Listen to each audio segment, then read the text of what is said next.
How to pause or edit Fiverr gigs. First of all, log into your Fiverr account and go to the gigs section in your dashboard. Here you can see all your active and inactive gigs. Next, to pause a gig, simply click the drop-down menu and select pause or deactivate for the gig. Pausing a gig temporarily hides it from buyers without deleting it, allowing you to make changes or take a break. After that, to edit a gig, click the edit button.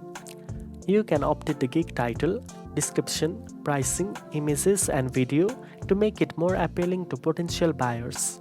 Always double check your changes to ensure everything is accurate and professional. Also consider optimizing your gig for SEO while editing. Use relevant keywords in the title, tags and descriptions to improve your visibility in Fiverr search results. Finally, save your changes or reactivate your gig from the Pause tab when ready.